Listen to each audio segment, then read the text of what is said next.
কাজ, ভ্রমণ, প্রেম সবকিছুতেই আসছে নতুন অভিজ্ঞতা। তবে স্বাস্থ্য নিয়ে সতর্ক না থাকলে মুশকিলে পড়তে পারে। এই মাসে কর্মক্ষেত্রে আপনি যত পরিশ্রম করবেন, সেই পরিশ্রমের ফল এই মাসেই আপনি পাবেন। অফিসের কাজেই হোক বা ব্যবসায়, সবকিছু অনুকূলে চলবে। এমনকি এই মাসে কাজের জন্য বিদেশ ভ্রমণের সুযোগও পেতে পারেন।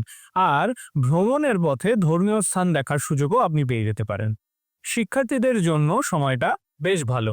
যারা এতদিন কঠোর পরিশ্রম করছিলেন, এখন তার ফল হাতে নাতে পাবেন। পরীক্ষায় কাঙ্ক্ষিত ফল অবশ্যই মিলবে।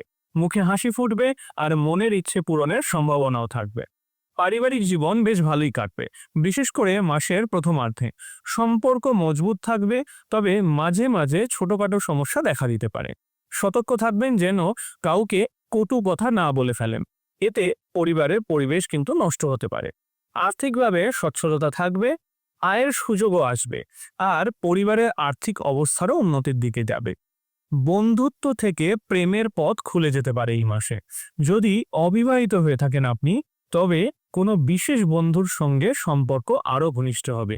অর্থের দিক থেকে মাসটা বেশ ভালো, তবে শুরুতে একটু সতর্ক থাকলে পুরো মাসটা সহজে কেটে যাবে।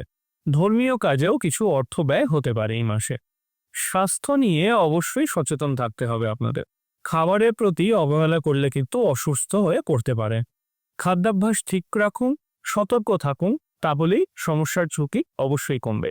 উপায় হিসেবে আপনারা চন্দ্রের বীজ মন্ত্র জপ করতে পারে। সোমবার করে মহাদেবের রুদ্রাভিষেক করলেও কিন্তু বিশেষ উপকার পাবেন। আপনার সেপ্টেম্বর মাসে এই রাশিফল কেমন লাগলো কমেন্টে অবশ্যই জানান। আর ভিডিওটি আপনাদের পরিচিতদের সাথে শেয়ার করে তাদেরকেও জানার সুযোগ করে দিন। নমস্কার।